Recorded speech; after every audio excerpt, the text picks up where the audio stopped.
Almost ఈరోజు budget సంబంధించినటువంటిది మీరంతా కూడా కవర్ చేస్తున్నారు. ఇప్పుడు మా పార్టీ సభ్యులైనటువంటి అందరూ కూడా ఈ సంక్షేమ పథకాల్లో ఏ విధంగా ప్రజలు మోసగించబడ్డారన్నది స్పష్టంగా కూడా తెలియజేయడం జరిగింది. కొన్ని పథకాలు అయితే ప్రధానంగా ఆడబిడ్డ నిధి సంవత్సరానికి 18,000 రూపాయలు ఇస్తానన్న దాని గురించి కనీసం అసలు మెన్షన్ కూడా చేయలేదు. అసలు ఈ సంవత్సరం కాకుండా నెక్స్ట్ ఇయర్ నుంచి అయినా ఇస్తామని కానీ దాని గురించి ఎక్కడ కూడా ప్రస్తావన చేయలేదు.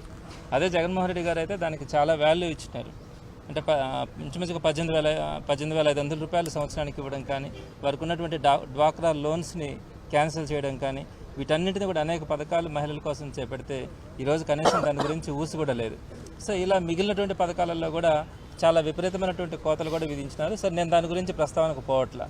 నేను ప్రధానంగా ఏం చెప్తానంటే, మొన్నటి ఎలక్షన్స్లో అంటే వీరు 1 సంవత్సరం క్రితం ఎలక్షన్స్కి వెళ్ళినప్పుడు ప్రధానంగా ఎంప్లాయీస్ని అన్ఎంప్లాయీస్ని బాగా క్యాష్ చేసుకున్నారు. వారికి చెప్పినటువంటి అబద్ధాలు మోసాలు ఈరోజు అన్నీ కూడా ఎక్కడ కూడా ఒక్కటి కూడా అమలు పరిచే విధంగా వీళ్ళు ఎక్కడ కూడా కనిపించట్లా. జగన్మోహన్ రెడ్డి గారు ఆ రోజు 2019లో ఫస్ట్ సంతకంగానే అంటే మొట్టమొదటి క్యాబినెట్లోనే ఐఆర్ ప్రకటించినారు, 27% ఐఆర్ ప్రకటించినారు. సో ఆ విధంగా తర్వాత పీఆర్సీలో కొంత కోవిడ్ వల్ల 23% పీఆర్సీ పెట్టినప్పటికీ కూడా ఎక్కడ కూడా ఎంప్లాయీస్ అందరికీ కూడా ఒక హ్యాపీగా ఉండేటట్టుగా మొదట్లోనే ఐఆర్ ప్రకటించడం కానీ వారికి శాలరీస్ అన్నీ కూడా అలా ఇవ్వడం కూడా జరిగింది. అయితే ఈ ప్రభుత్వం మొట్టమొదటిగా ఏం చెప్పారు, మొట్టమొదటిగా రాగానే ఇంకా బెటర్ ఐఆర్ ఇస్తామని చెప్పినారు, లేదా పీఆర్సీ ప్రకటిస్తామని చెప్పినారు. కానీ అంటే అందరూ కూడా ఎంప్లాయీస్ ఎక్స్పెక్ట్ చేస్తున్నారు కనీసం 30% అయినా ఐఆర్ ప్రకటిస్తారు అని. ఇప్పుడు సంవత్సరం రోజులైంది, ఎక్కడ కూడా గత సంవత్సరంలో ఈ ఐఆర్ గురించి కానీ పీఆర్సీ గురించి కానీ ఎక్కడ కూడా మెన్షన్ చేయాలి. ఈ రోజు బడ్జెట్లో కూడా ఎక్స్పెక్ట్ చేస్తున్నాం దాని గురించి ఎక్కడైనా కూడా మెన్షన్ చేస్తారేమో, ఐఆర్ అన్నా ప్రకటిస్తారేమో, లేదా కనీసం పీఆర్సీకి సంబంధించి ఒక కమిటీ అయినా వేస్తారేమో. అంటే పీఆర్సీ ఉన్న కమిటీని కూడా రద్దు చేసినారు ఈ గవర్నమెంట్ రాగానే, కనీసం కొత్త కమిటీ అయినా వేస్తారా లేదా అనేది కూడా చూసాం. కానీ గవర్నమెంట్ ఎంప్లాయీస్కి సంబంధించి ఎక్కడ కూడా ఒక చిన్న ఊరట కూడా వాళ్ళకి లభించకపోగా ఈరోజు ఎంప్లాయీస్ అంతా కూడా చాలా వరకు ఆతృతగా చూసినారు. వారందరినీ కూడా నిరుత్సాహపరచడం జరిగింది. అలానే ఎంప్లాయీస్ గురించి అయితే చెప్పనక్కర్లా. కొత్త ఎంప్లాయ్మెంట్ అంటే మెగా డిఎస్సీ అని చెప్పినారు. సుమారుగా 5 లక్షల మంది ఈరోజు రోడ్డు మీద ఉన్నారు. అంటే వాళ్ళు ఏదో ప్రైవేట్ ఎంప్లాయీస్గా ఎక్కడో దగ్గర పని చేసుకుంటా ఉంటే వాటన్నింటినీ కూడా డ్రాప్ చేసుకొని ఈ కోచింగ్స్ పేరిట ఈరోజు సంవత్సరం నుంచి వాళ్ళు ప్రిపేర్ అవుతా వాళ్ళ కుటుంబాలన్నీ కూడా ఇబ్బంది పడే పరిస్థితుంది. మరి అది కానీ ఇంకా మిగతా ఎంప్లాయ్మెంట్ ఎక్కడైనా కూడా జనరేట్ చేస్తామని కానీ ఎక్కడ కూడా దాని గురించి మెన్షన్ కూడా చేయని పరిస్థితి ఉంది. ఈ విధంగా ఎంప్లాయీస్ విషయంలో కానీ అన్ఎంప్లాయీస్ విషయంలో కానీ ఇప్పుడు అన్ఎంప్లాయీస్కి సంబంధించినటువంటి 3,000 రూపాయల వాళ్ళకి నిరుద్యోగ భృతి ఇస్తామని చెప్పినారు. కనీసం అదైనా ఎక్కడ మెన్షన్ చేస్తారంటే అది కూడా చెప్పలేదు. కాబట్టి ఎంప్లాయీస్ అన్ఎంప్లాయీస్ విషయంలో తీవ్రంగా నిరాశపరిచింది ఈ బడ్జెట్. మరి అదేవిధంగా ఎడ్యుకేషన్ డిపార్ట్మెంట్కి సంబంధించి కూడా ఈ ఫీజు రియంబర్స్మెంట్స్ కూడా ఆల్మోస్ట్ అన్ని పెండింగ్స్ ఉన్నాయి. అంటే ఈ గవర్నమెంట్కి రాకముందు 1 సంవత్సరం అంటే ఎప్పుడు కూడా 3 క్వార్టర్లు పెండింగ్ ఉంటాయి. సో వీళ్ళు రాకముందు ఒక 3 క్వార్టర్స్ పెండింగ్ ఉన్నాయి. దాన్ని చూస్తే ₹1 పే చేయాల.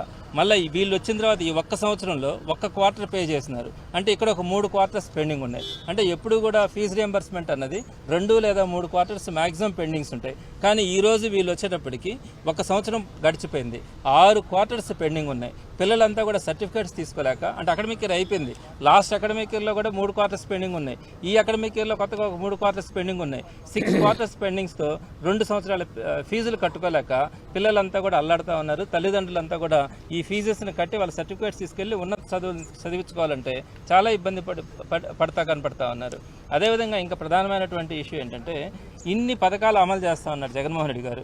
రాష్ట్రం అప్పుల పాలైందని చెప్పి పదే చంద్రబాబు నాయుడు గారు మన జగన్మోహన్ రెడ్డి గారిని కానీ వైఎస్ఆర్సీపీని కానీ ఆ రోజు విపరీతమైనటువంటి నిందలు కూడా వేయడం జరిగింది. సుమారుగా 13 లక్షల కోట్ల రూపాయలు అప్పులు చేసినాడని, పథకాలు విపరీతంగా ఇచ్చినారని, పేదలకు దోచిపెట్టినారని చెప్పడం జరిగింది. ఈరోజు ఈ బడ్జెట్ ఇచ్చినటువంటి దీంట్లో వాళ్ళు మెన్షన్ చేసింది, జగన్మోహన్ రెడ్డి గారు 2023-24కు సంబంధించి అన్ని పథకాలు అమలు చేసినా కూడా కేవలం 79,000 కోట్లు మాత్రమే అప్పులు చేసినట్టుగా ఈ దీంట్లో మెన్షన్ చేశారు. అంటే దీంట్లో ఒక వాస్తవాలు ఉంటాయి ఈ బుక్లో. అదే ఇప్పుడు ఈయన ఏ పథకాలు అమలు చేయకుండానే ఈ రాబోయే అకాడమిక్ ఫైనాన్షియల్ ఇయర్లో 104,000 కోట్ల అప్పులు చేస్తానని చెప్పారు. ఒకే ఒక్క ఏడాదికి ఏ పథకాలు కూడా అమలు చేయకుండానే 104,000 కోట్ల అప్పులు చేస్తానన్నాడు.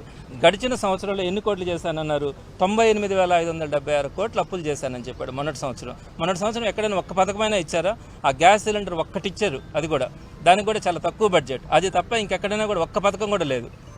మరి జగన్మోహన్ రెడ్డి గారు అన్ని పథకాలు అమలు చేసి కూడా కేవలం 79,000 కోట్ల అప్పులు ఆయన ఉన్న టైంలో జరిగితే, ఈయన ఏ పథకాలు అమలు చేయకుండా 98,000 కోట్ల అప్పులు చేసి ఇప్పుడేమో కొత్తగా నాకు 104,000 కోట్లు నేను అప్పులు చేస్తానన్నాడు. ఏమైనా ధర్మమా? ప్రజలందరూ కూడా ఏమనుకున్నారు, ఈయన సంపద సృష్టిస్తాడు, అన్నీ ఇస్తారన్నారు. సరే, అన్నీ ఇవ్వకపోగా ఈ అప్పుల సంఖ్య ఇన్ని లక్షల కోట్లకు తీసుకుని వెళ్తే ఇంకా ప్రజలు ఏ విధంగా బతకాలా, ఏ విధంగా ఆలోచిస్తారు చంద్రబాబు నాయుడు గారి గురించి? సో ఈ విధంగా అన్నీ కూడా పచ్చి అబద్ధాలు కూడా చెప్పడం జరిగింది. మన గవర్నర్ గారి ప్రసంగంలో కూడా చాలా వరకు మెన్షన్ చేయడం జరిగింది. సో మేము మాట్లాడుతూ ఉన్నప్పుడు వాళ్ళు అడ్డుకోవడం తప్ప మాకు సమాధానాలు చెప్పే పరిస్థితి కనిపించట్లా. రాబోయే రోజుల్లో ఖచ్చితంగా ఇంకో 13-14 రోజుల పాటు బడ్జెట్ సెషన్స్ జరుగుతాయి. తప్పకుండా కూడా వైఎస్ఆర్సీపీ తరఫున ప్రజలకు కావాల్సినటువంటి అవసరాలు కానీ, ప్రజలకు ఏవైతే హామీలు ఇచ్చినారో వాటన్నిటిని కూడా ఖచ్చితంగా ప్రశ్నించడం జరుగుతుంది. సార్, బీసీల నియోజకవర్గానికి సంబంధించి లోకేష్ గారు ఆధారాలు ఇస్తే జ్యుడిషియల్ ఎంక్వైరీ చేస్తామన్నారు సార్. మీరు ఆధారాలు ఇస్తామని కూడా అన్నారు. ఎప్పుడు ఇస్తున్నారు సార్? ఆ రోజున ఇచ్చారు కదా.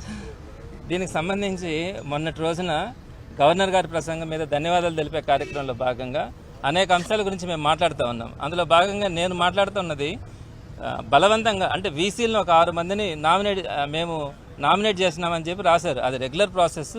కానీ టోటల్గా 19 మంది వైస్ ఛాన్సలర్స్ మన రాష్ట్రంలో ఉంటే దేశంలో ఎక్కడా లేని విధంగా ఒక్క ఆంధ్ర రాష్ట్రంలోనే, అది కూడా ఈసారి మాత్రమే ఈ గవర్నమెంట్ రాగానే 17 మంది వైస్ ఛాన్సలర్ దగ్గర బలవంతంగా రాజీనామాలు చేయించినారని నేను మాట్లాడడం జరిగింది.